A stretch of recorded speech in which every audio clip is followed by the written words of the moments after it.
evening. I'm Ces Oreña-Drilon. I'm Pauline Verzosa. And I'm Shawn Yao. The big stories tonight. Two Philippine Fencing Association officials figure in a different kind of action on the sidelines of the Southeast Asian Games in Thailand. PFA President Rene Gakuma is accusing Association Director Athlete and politician Richard Gomez of assault, and both are threatening to sue. And as promised, the National Budget BICAM has concluded after marathon sessions. But questions remain on how corruption and pork-proof the spending fund really is. And while at the center of the flood control scandal, the Department of Public Works and Highways goes on a mass hiring spree next year in a bid to cleanse its ranks of corruption. Inabutan ako ng masakit at malakas na batok ampas ng kamao niya. Inipit niya yung pangako with his right hand. Pero talaga kami ng confrontation. Lumalab. Alam nga makalikan dito. Leyte Congressman Richard Gomez, who recently won a silver medal in the shooting competition of the Southeast Asian Games, is also having some action off the field. Philippine Fencing Association President Rene Gakuma has issued a complaint against Gomez over alleged physical and verbal abuse. Gakuma has reported the incident that happened last Tuesday in a letter to Philippine Delegation Chief of Mission Raul Canlas. Gakuma said the altercation stemmed from fencer Alexa Larazabal being replaced in one of the team's events. Gakuma said he was even trying to congratulate Gomez when the incident happened. Gakuma recalled that when he extended his hand to Gomez, the latter stepped on his foot, squeezed his thumb, and questioned the decision to replace Larazabal. Gakuma then managed to release his left foot and decided to leave. This was when Gomez struck him at the back of his head, which was caught on CCTV footage. Gakuma also alleged that aside from the physical abuse, he was also at the receiving end of Gomez's scathing remarks. Really stressed in front of me.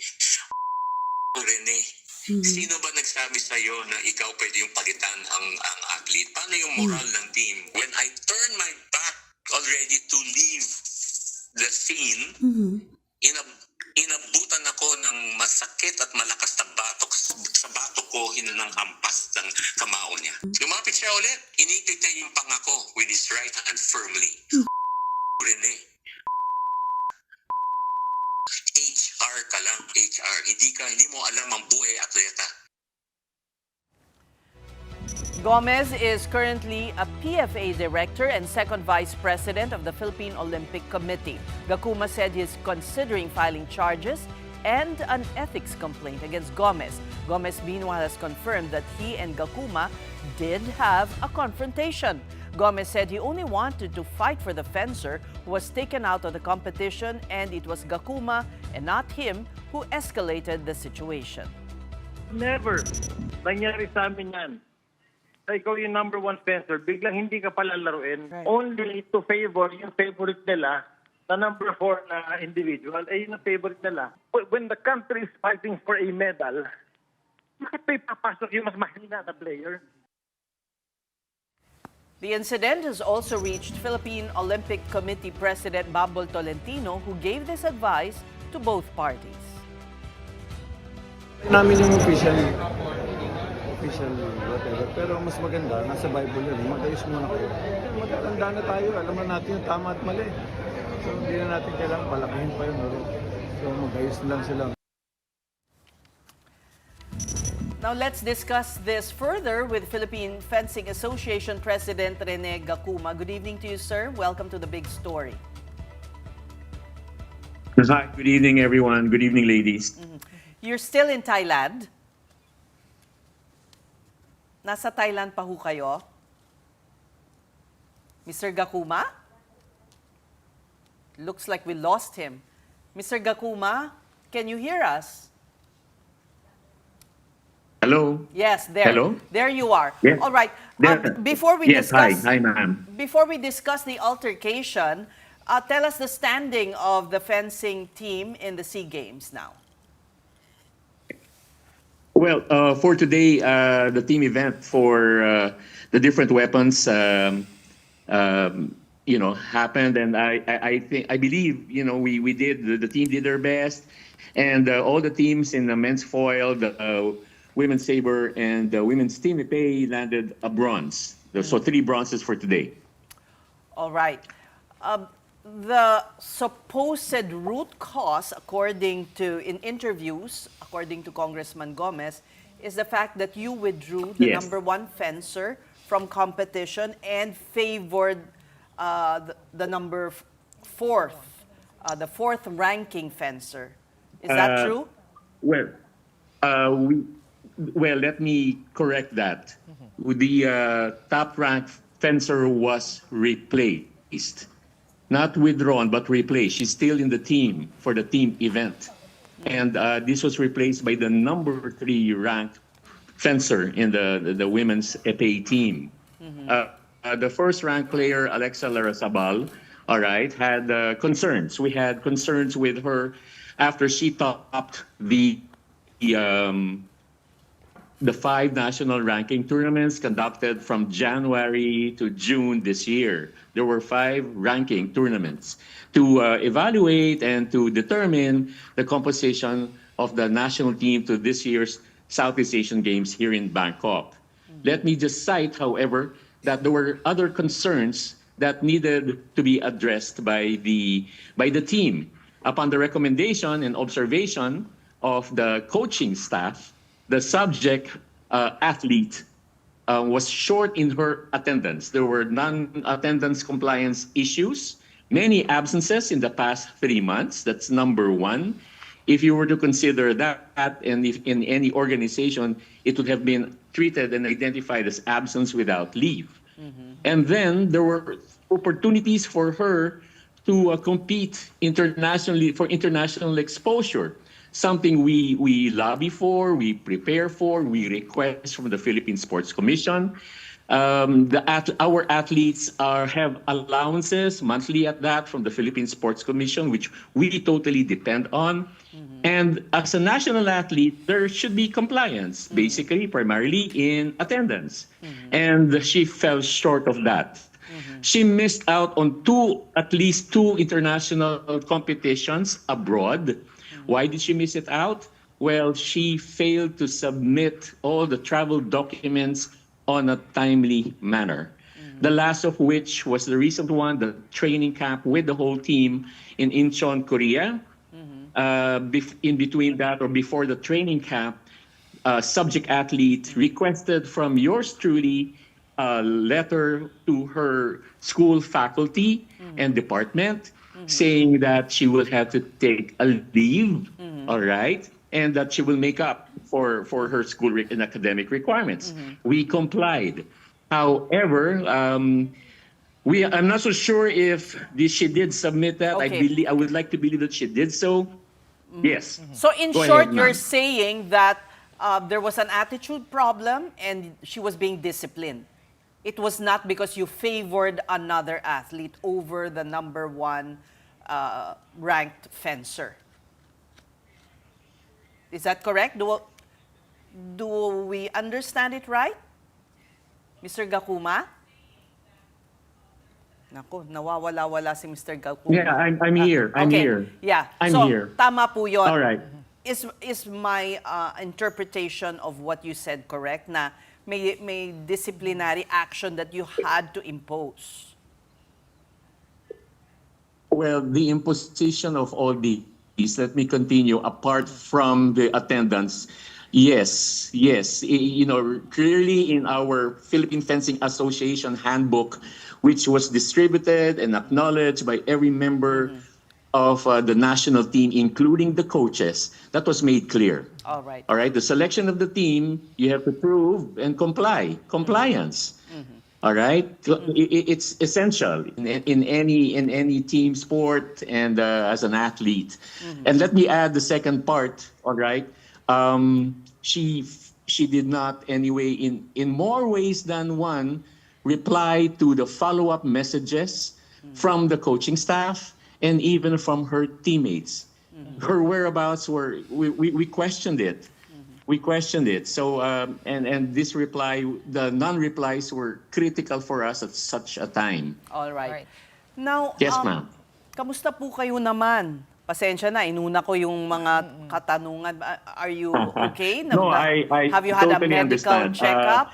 I am coping. I Hindi. am coping. For the record, I think on the reports that I have submitted, I'm a 64-year-old man, all right, with a heart condition. All right, from 4 years ago, I am a quadruple bypass survivor. I have a pacemaker, and the strike on my nape, the sudden attack on my nape, when I turned my back from him, that's when he hit me. Mr. Napayuko ako. I think Yes, ma'am. we see it very well naman on the CCTV footage that has been playing. What I wanted to ask, on going back to the process that you explained, based on the reports and on your own letter, the change or the replacement of Alexa Larrazabal by the ranked 4 athlete only happened on the night before the match. This was something that Congressman Gomez also brought up. He also made allegations of bullying. Can you shed some light on what exactly happened? Bakit ang late Alright. nung decision na mag-replace? And does this usually Alright. happen? All right. To properly address that, on December 15 was the day that the Southeast Asian Games Fencing Organizing Committee organized a team managers meeting. A team managers, where all the team managers, head coaches, would convene to take up basically and update the whole participating athletes and delegates on the ground rules and update on the policies, where the training venue is, all those specifics. It was also the venue wherein the delegations can submit already the replacements on the individual members of their team. And let me be clear on this item that other countries are doing the same. It has been a norm in the conduct of Southeast Asian Games. And then thirdly, how can we say bullying? How can we say bullying? Because basically we have the ground rules and guidelines. If even as any athlete would be so talented, gifted even at that, her level of play, because of her absences, we are not anymore updated and aware. There were claims that she was practicing. Yeah. She's based in Manila. She studies in the university in España. All right? We asked the coaches in España because there's a fencing team there. She didn't show up. In the fencing hall, in the official national fencing hall inside Ultra, the Field Sports Pasig compound, rarely was she seen for the 3-month period. Now, I have to hear this because this attendance issue is documented. Like when you absent yourself from work or from school, you know what happens next. There was no favoritism, bullying on her part. We gave her many opportunities. We treat our athletes as fairly as possible. Okay. To and can- really, to really depend. Quick Yes, ma'am. follow-up, sir, just to, again, shed even more clarity. How does that work? Who makes the final decision? Based on your letter, the coach All right. gave some, The coach's numbers, staff. right? A list. But then Yes. does the Yes. board vote on it? How does that happen? All right. The majority of the working committee and the board of directors are with me here in Bangkok. On our own, I am here on my own account. The same with 4 other members of the board. 4. There should have been 5. So if you count the representative, that individual, well, we are already the majority. We are already the majority. It was a sad decision that we had to impose because it will clearly be a precedent for those who strive hard, sacrifice, practice, and travel to Field Sports Pasig Fencing Hall. And you have one, all right, since the impression is that she is seeded and talented and totally prepared, it will be totally unfair to the rest of the team and the other weapons, the whole team. But then it could have been months ago that we have probably imposed a suspension, but we allowed her. We still felt that, okay, she will show up, but unfortunately, she did not. Go Sir, ahead, ma'am. Yes. So I guess the next question is, where do we go from here? You have Philippine Olympic Committee President Bumble Tolentino saying na pag-usapan na lang daw ng parehong partido, you and the Congressman Richard Gomez. But on your part, sir, are you still willing to resolve this amicably? Are your communication lines open? You know, when adults or even kids and adults have a misunderstanding, you can get upset. You can get angry. You can even use those words. But a physical abuse, an attack on my person, I did not anymore oppose, I did not react, I did not verbalize anything at the individual. It was behind my back that he hit me. And after that video, I went to the other side of the venue to take a seat. And he still approached me. In the report that I submitted, all right, to the chef de mission, okay, he grabbed with his right hand my jawline and squeezed it and saying all the F words and the P words that, you know, I was not, you know, understand how to live as an athlete. I was an athlete in 1987. I was a member of the first Philippine team of fencing the Southeast Asian Games. So I you do are not deserve this. So you are not taking this lightly, sir. Are you mulling filing charges against Congressman Richard Gomez? I am currently consulting with my legal team. All right. A legal team. I know I am a politician, someone who is public servant, but for an individual to choose a venue outside of Manila in an international event, witnessed by several people, Thais and international people, Singaporeans, Malaysians, all these foreigners and families of the Filipino athletes, all right, they were present. They witnessed this. It was so unbecoming, I would just say, of a public servant. I did not say anything. I did not fight back because I was not raised that well. I meant that, you know, I choose to be silent. I took in the cudgels, command responsibility as the in charge of the association.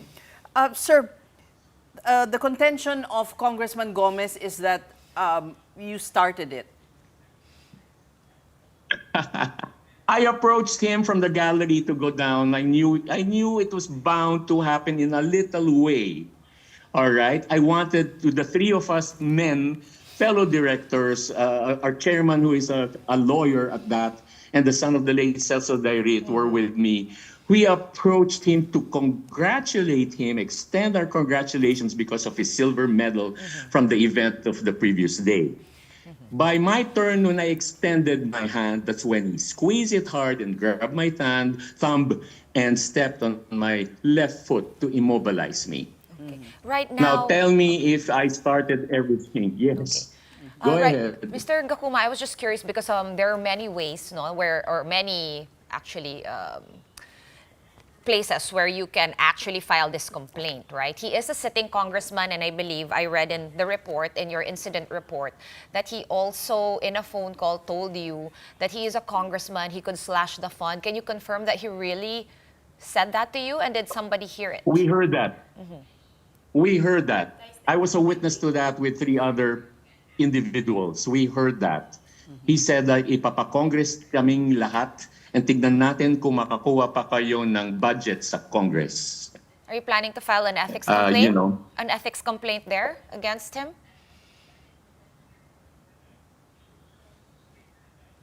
Mr. Gakuma? Are you still on the line? All right. We thank Philip. Yes. Okay. So sa Congress po ba kayo mag-file ng ethics complaint? Yun na po yung panghuling tanong. We will start with the immediate sports, the government sports agencies. There are just a few of them. It will be followed through basically, and there is a bigger one by the International Olympic Committee. I will not mention it on air, but we are preparing it. I work with my group, and the witnesses are all there. The other party cannot deny it. All right. We thank you for your time.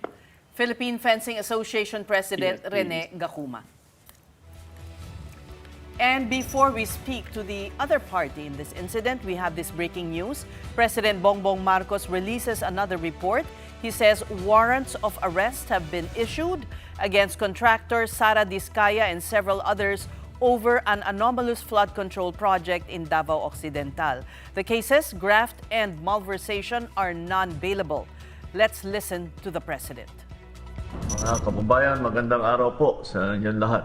Meron lang po akong update tungkol sa iba't ibang kaso tungkol sa flood control na mga problema sa mga iba't ibang kontrata. Ipapabot ko po sa inyo na ang 96.5 million na ghost flood project sa Davao Occidental, naglabas na ng warrant of arrest ang korte laban sa 10 pangunahing sangkot dito sa anomalyang ito. Ang mga akusado ay nahaharap sa kasong graft at malversation.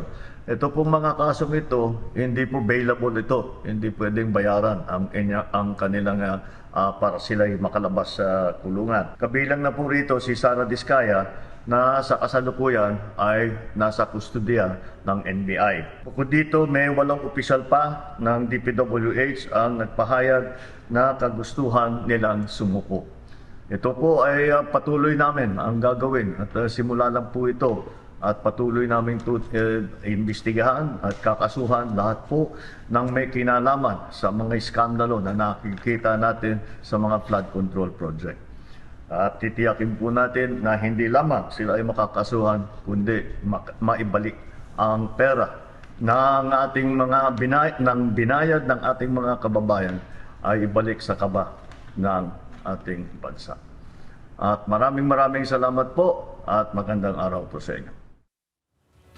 Okay, that was President Bongbong Marcos announcing the warrant of arrest against Sara Diskaya.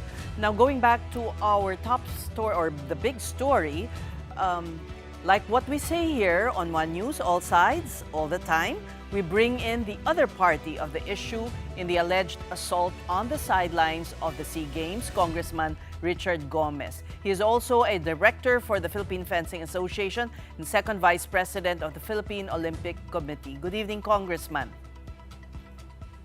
Hi, good evening. Thank you for having me here tonight. All right, Congressman, I'm not sure if you heard Mr. Gakuma's side, but he did say that what he was imposing on Larrazabal was really more a disciplinary issue rather than favoritism.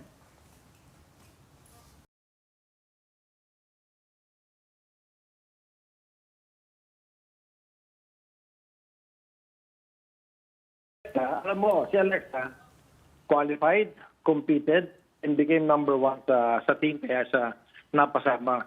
As sinasabi ko sa kanila, bakit niyo tatanggalin yung number 1 fencer natin? The night before the games ng individual event nila. Kasi may favorite nila yung number 4 na player eh. No? Ang nangyari na test, hindi nila gusto na yung mga taga-Ormoc na athlete nakapasok sa national team.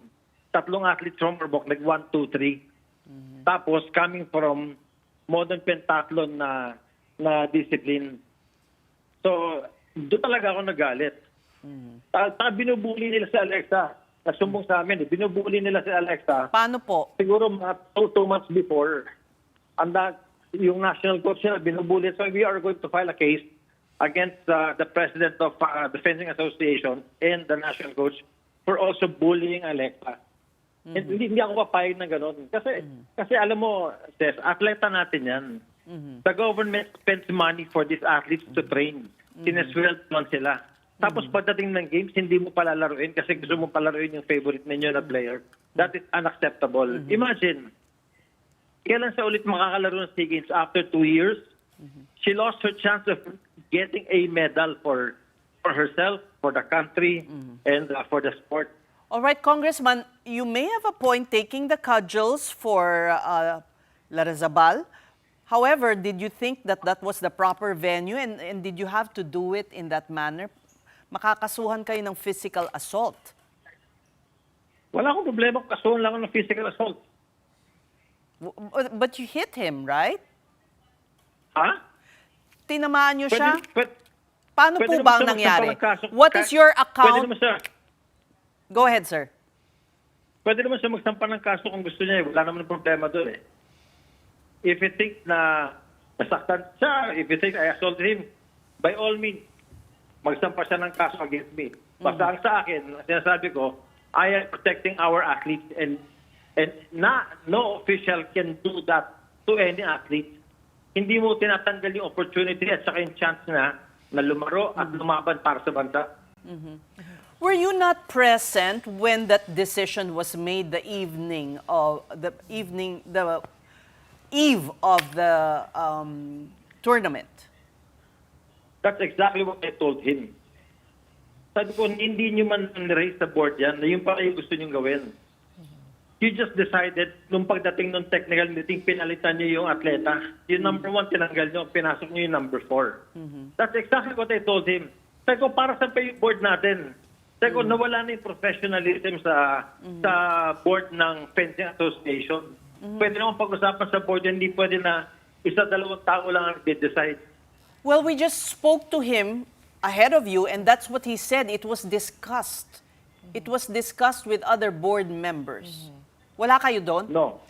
You were in Pattaya, right, Congressman, because of the shooting matches that are held away from. No, I think you got it all wrong, Seth. Okay, paano? I was not in Pattaya. I was in Ratchaburi, which is only 2 hours away from Bangkok. Kala mo, meron kaming group chat eh. Meron kaming group chat. Okay. Lahat ng announcements namin, lahat ng pinag-usapan, nandun sa group chat. Wala silang ginawa na group chat, wala silang ginawang announcement. They just changed. They just replaced the athletes. He decided on his own. Yeah. So they kept you in the dark. Hindi kayo sinabihan. Hindi lang ako, pati na rin yung ibang members ng board namin. Kasi hindi naman lahat nandito eh. Yung iba nasa Manila eh. Ilan po yung members ng board for the Fencing Association, Kong? If I'm not mistaken, there are 9 of us. Right. So he was saying, kasi he was there with, I believe, 4 other. Yeah, so 5 sila. There, which is enough for a majority, is what Mr. Gakuma told us. Hindi. Even if 5 sila doon, there was no call for a board meeting. So illegal yung ginawa nila. Gusto ba nila talaga ng corporate law? Illegal yung ginawa nila. If you want to do that, call for a board meeting and then go to a roll call and ipresent mo sa amin yung agenda. Congressman, help us understand, ano po ba talaga yung naging ugat ng issue na to? You mentioned ayaw ng association allegedly sa mga fencers from Ormoc, pati yung mga galing sa modern pentathlon. But question is why, ano? And how far back does this conflict go? Alam mo, sa national team, says, so that the people will understand, sa fencing, ang ginagawa, fencing, shooting, sa ibang discipline, merong qualifying para sumali sa national team, para mapasok ka sa national team. There's a series of qualification tournament. And we're talking about Alexa Larrazabal, yung mga competition, sinalihan yan. At merong ranking yan. In the end, she came out number 1 as the best fencer, the number 1 fencer in the country. Kaya sila yung pinapadala sa Southeast Asian Games. Ako, I've been a fencer for so many years. Ganyan yung palakaran namin. Pag number 1 saka number 2 ka, lalo na pag number 1 ka, hindi ka pinapadala, hindi ka inaalis. So yung sinasabi nila na si Alexa daw hindi nagte-training. Kalokohan yun because she goes to Ormoc eh. Sa Ormoc, maganda yung training, maganda yung fencing program namin doon. And Is it true? Ito sana maintindihan ninyo, Seth. Okay. Imagine this. Hindi nila pinatapos si Alexa. Ang nilagay nila yung favorite nila na number 4 player. Talo rin. Okay. Sa individual. Tapos ito pa, today ang team event nila.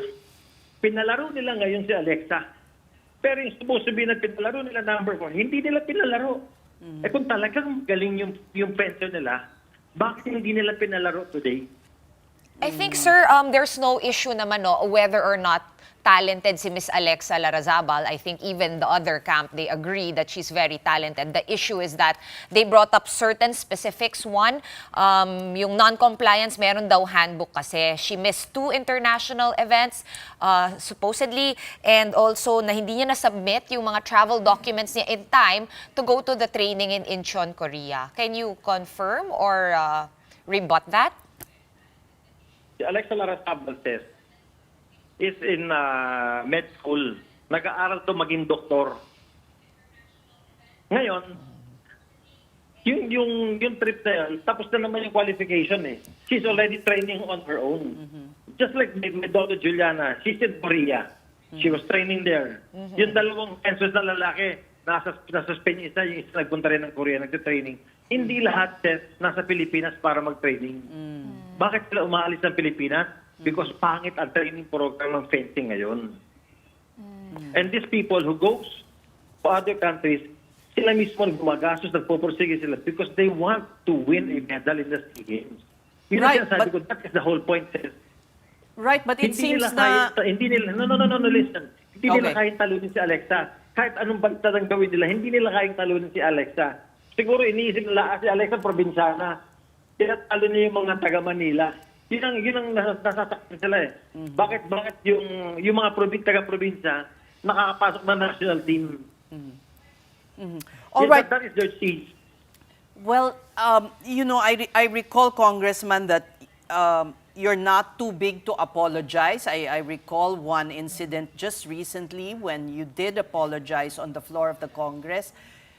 Do you find that this is a situation that calls for an apology from you? No, I will not apologize. Not even for the hitting? Listen, sir. I was standing. I was in the fencing venue. I was standing. Siya yung lumapit sa akin. Para daw i-congratulate kayo for your silver. Well, madali naman sabihin yun eh. Pero kung lumapit ka sa akin, at gano'n ang dating mo, sino ba naman ako para atrasan kita? Pero Kong, bakit niyo siya Diba? binatukan? Sa ulo, sa batok. Alam mo, sir, sana hindi ito gawin ng iba kasi hindi lang batok ang abutin nila. So you do not regret, Congressman, on how the situation was handled? The other party is saying it's very unbecoming, lalo na po you are a public servant, you're a public official, and they're also even mulling an ethics complaint. Okay. Listen, sir, I am here in Thailand. I am here as a congressman. I am here as an athlete and as a sports official.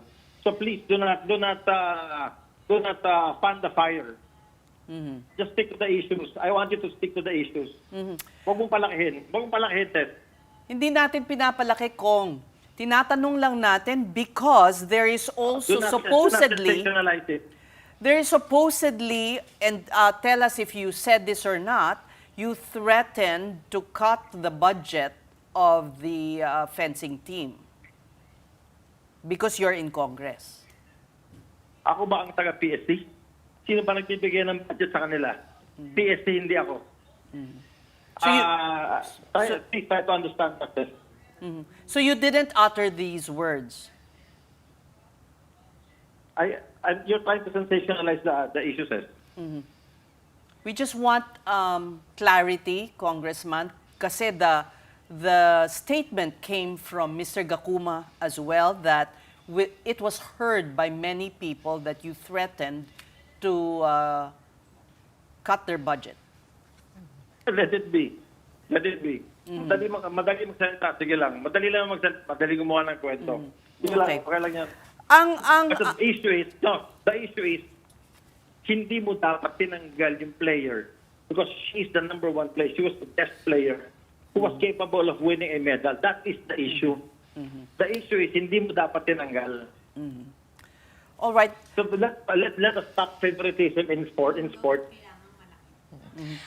We understand, Kong. Well, that issue loud and clear, no, about the dispute, and I think both sides talagang may punto pagdating doon. Pero yung kahit po feeling ninyo nasa tama kayo, why did it have to reach the point po and it was caught on CCTV footage? It's now spreading, it's going viral. Nakita po talaga na nabatukan po si Mr. Gakuma? So, All right. Congressman, Oh. there is an appeal from Bumble, POC chair, to now, you're both adults. Perhaps when the dust has settled, cooler heads will prevail. And pag-usapan nyo na lang. madali yung pag-usapan yan. So, Pwede naman talagang pag-usapan yan. open naman kayo na magkaayos na kayong dalawa. Para sa akin lang, my point is, do not do that. Do not cut the opportunity of the athlete. Because you will never know kung magkakaroon pa ba siya ng another opportunity para maglaro sa susunod na SEA Games. Remember, she is a medical student. And in 2 years' time, nasa med proper na yan. Sayang yung galing ng atleta. Ngayon yung prime niya, ngayon yung peak niya. In 2 years' time, nakafocus din sa pag-aaral niya. Baka iwanan na niya yung pending. Sayang ba? Sayang yung opportunity na sana kami nakamedalya sa for the country. That is the point of all this. Okay. So how are they faring in the team competition? Ito nga nasa team competition sila. Pag nakita mo yung score ni Alexa, siya talaga yung kumuha ng maraming points sa team. That is how good she is. Tapos yung pinalit nila, hindi pa nila pinalaro kasi alam nila, mahina yung player nila Kaya nga hindi nila pinalaro Pero swerte na rin siya kahit hindi siya naglaro, makamedalya pa rin siya. All right. We thank you, Congressman Richard Gomez, and hopefully cooler heads will prevail in this situation for the sake of Philippine sports. Yes, don't worry, Seth. Para sa akin, tapos na yun. At saka, tatlo kami dito. Siguro hindi nyo nabobosesan si Shawn at si Pauline. Yes, good evening po. Good evening. Sorry. Kasi nasa telephone line lang, wala akong Oo video. nga Sorry, But thank you for calling me. Thank you. Yeah, we do understand. Next time, dito kayo maupo sa set namin pag uwi nyo. I will go there next time. Yeah, thank All you. right. Thank you. Thank you. And congratulations on your silver. Right now, in other news, amid this incident, it's business as usual for our athletes in Thailand. The campaign of Pinoy athletes in Thailand will just 2 days left before the 33rd SEA Games wrap up. Team Philippines is riding a full-blown gold rush. That's after Filipina tennis sensation Alex Ayala delivered another historic moment to cap off her stellar 2025 campaign. She clinched her first ever SEA Games gold medal in women's singles with a win over Thai rival Mananchaya Sawangkyu. The world number 53 lived up to the billing as the region's highest-ranked WTA player after becoming the third Filipina to win the event, joining Pia Tamayo back in 1981 and Maricris Fernandez in 1999. It is also the country's first singles gold overall since Cecil Mamit's win in the men's division in 2009. Ayala caps off her SEA Games stint with 1 gold as well as 2 bronze medals from the mixed doubles and team event. Meanwhile, the Philippine women's football team, known as the Filipinas, also delivered a breakthrough of their own, capturing the country's first gold medal in women's football. The Filipinas edged Vietnam 6-5 on penalties after a scoreless draw through regulation and extra time, ending Vietnam's 4-peat reign in the SEA Games. Olivia McDaniel makes the save, and the Philippines takes home their first ever gold in the Southeast Asian Games football competition.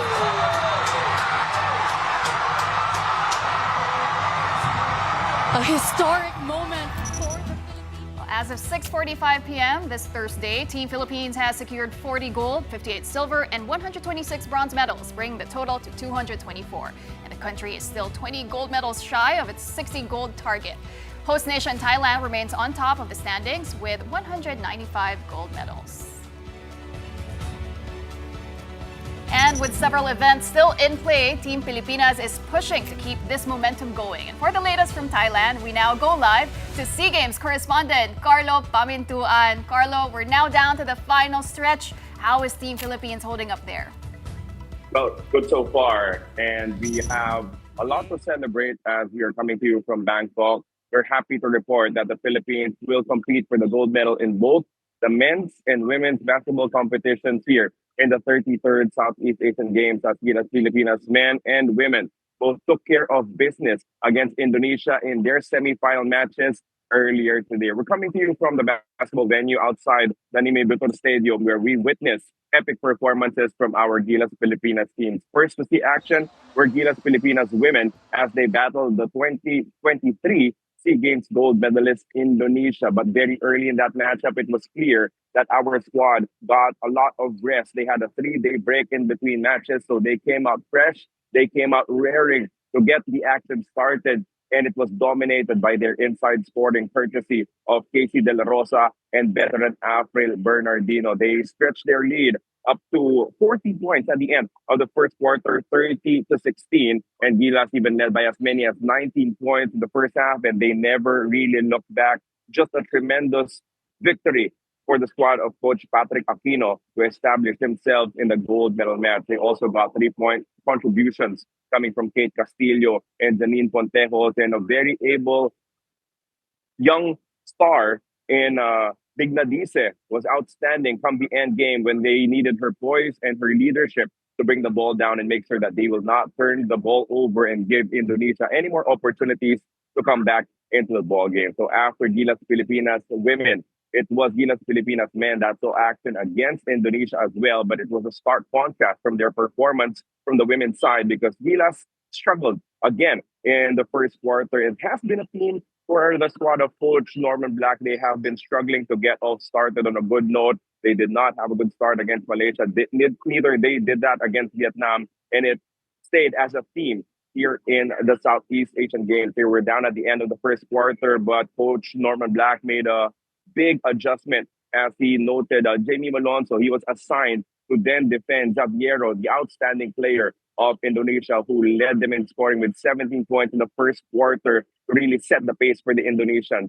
Gilas Pilipinas slowly came back into it, led by as many as 16, but they were tested in the end with a 14-0 counter run for Indonesia. It almost was a disaster in the end game for Gilas, but a couple of end game defensive stops will allow them to fight for the gold against the winner of the ongoing matchup between Malaysia and Thailand. We'll know in just a couple of hours which team will face off against Gilas Pilipinas men, as the women already have Thailand in their sights for tomorrow's gold medal match. Hopefully we do finish strong, and best of luck to our Gilas Pilipinas men's and women's teams. For now, thank you very much for that report. That was One Sports correspondent Carlo Pamintuan reporting to us live from Thailand. We're going to take a very quick break, but coming right up, the bicameral proceedings on the 2026 national budget may be over, but questions on next year's spending fund remain. Have all issues of contention been resolved? Let's find out when the big story returns. Keep it here.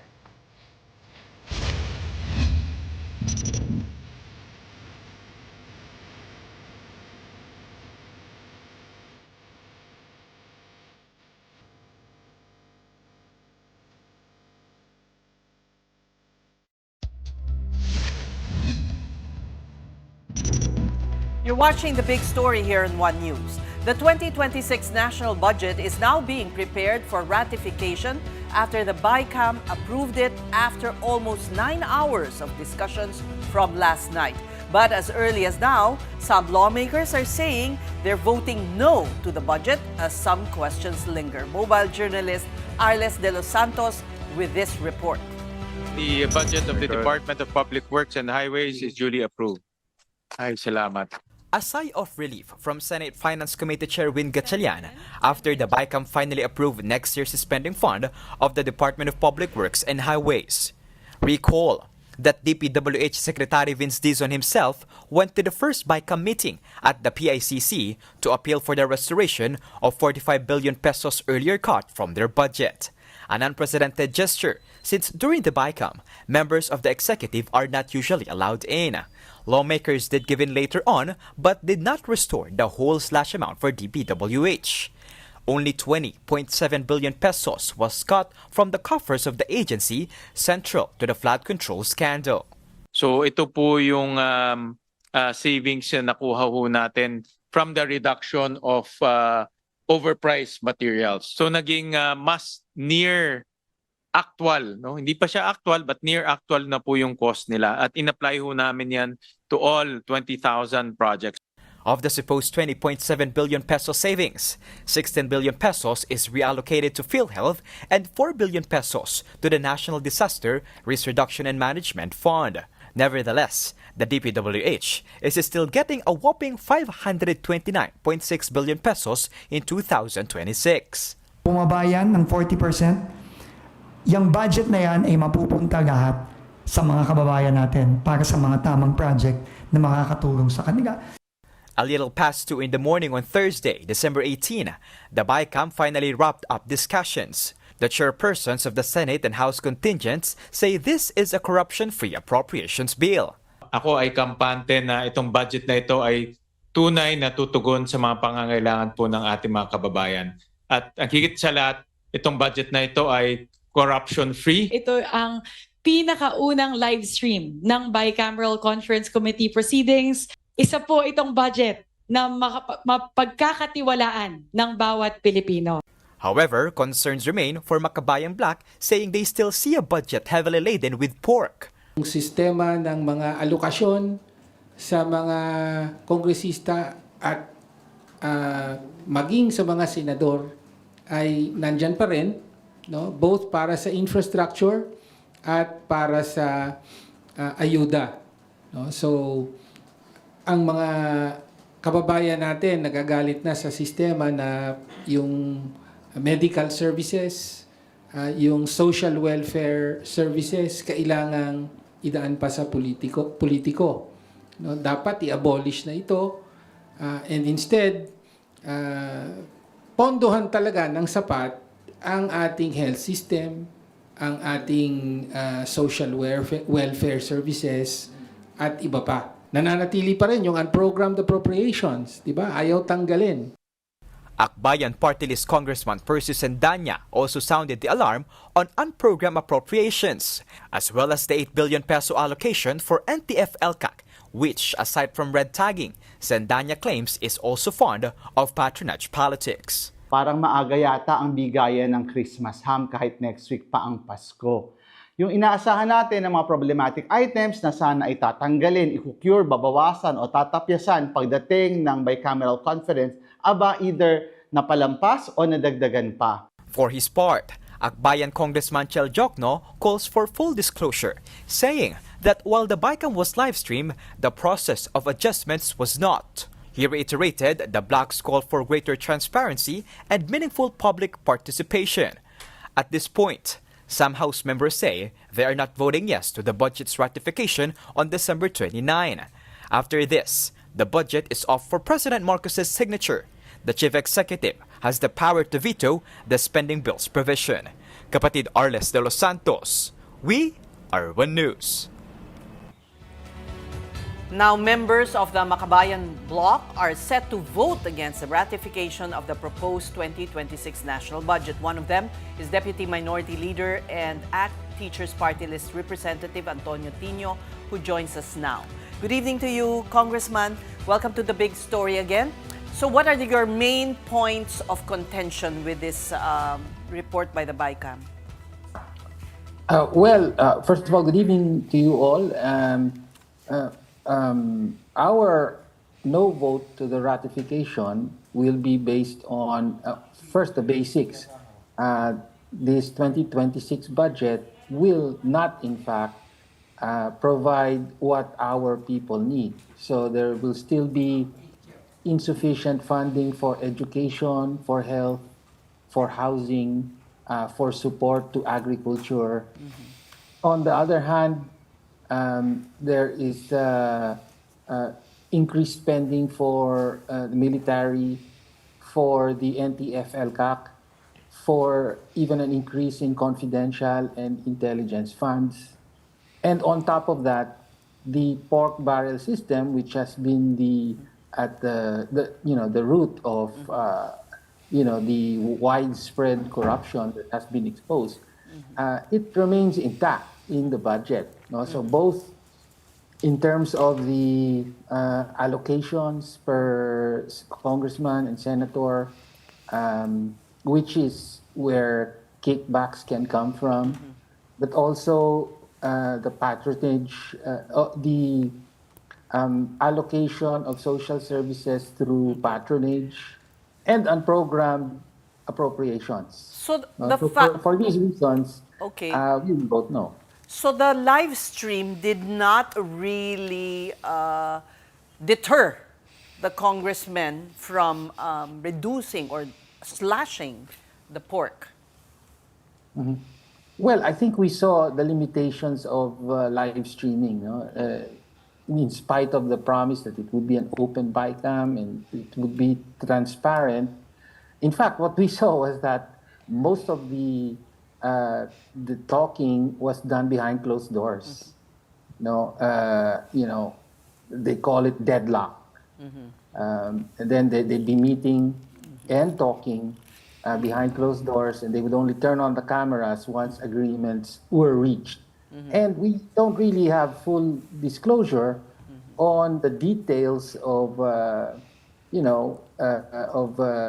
agreements made or what and how these translated into actual amendments in the final, final form that the budget will take. Now, so, live streaming is not enough. I mean, we didn't really get a fully transparent process. For us to have full transparency, more work has to be done by the BICAM. They have to disclose to the public a full report of all that has been agreed upon, a full report of what changes will be made in a way that will be accessible to the public. Okay. Congressman, at this point, mukhang tapos na yung BICAM.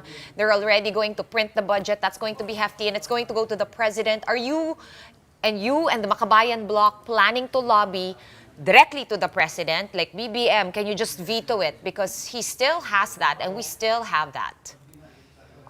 Well, as I pointed out earlier, we want the unprogrammed appropriations should be totally deleted. Confidential and intelligence, which was increased to something like 11 billion, I hear, shouldn't be there. Many other items should not be there, like the allocations, for infrastructure and so on.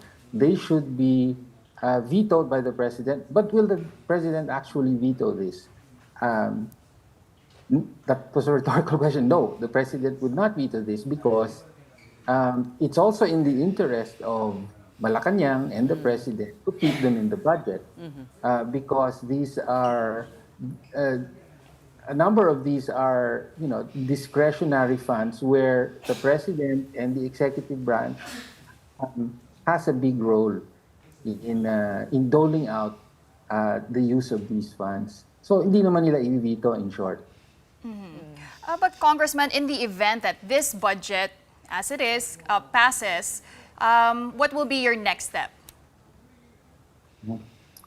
Well, for everyone, we should now look closely at how the budget is spent. So, for example, in the case of, the corruption, the kickbacks and so on, they're actually completed during the next phase, when the budget's actually implemented at the agency level. So more vigilance, more vigilance, not just from the Makabayan Bloc, but from the public. The public especially. Congressman, they were also, before you answer, they were also talking about forming a BICAM oversight committee that will meet monthly. Are you in favor of that? Is that good enough for you? Well, that's the first time I hear about the BICAM Oversight Committee, but that is supposed to be the regular function of Congress. For example, the House has its Committee on Appropriations, which is supposed to watch over how the budget is spent and whether it's spent in accordance with the appropriations that were passed. So I'm not sure that creating another committee would be more effective then, I guess it's more a matter of Congress having to do its job. It's another matter that, legislators themselves are involved in corruption. That's another matter entirely. All right. So paano nyo babantayan kung hindi nyo nga, they're not being transparent. We didn't know what went on behind closed doors. Well, now is the time for all of us, whether legislators like the Makabayan Bloc or the public, the media, to ask for easily digestible summaries of what of the BICAM report, in short. No? In other words, it's not enough to give us a data dump or here's the whole proceedings, bahala ka na mag-interpret nito. But that's part of the responsibility of Congress and the Senate when they promise transparency. So that's the next step. Let's see. Ano ba talaga yung mga amendments o pagbabago na pinatutupad nyo? All right. Well, we thank you for your time. Congressman Tino, talking to us, Deputy Minority Leader and ACT Teachers Party List. Thank you. Good evening. All right, and just like that, that's it for the Big Story this Thursday. Thank you so much for joining us tonight. We are back here tomorrow at 7:30 p.m. and we'll see you then. Kapatid, we are One News, all sides, all the time. Have a good night.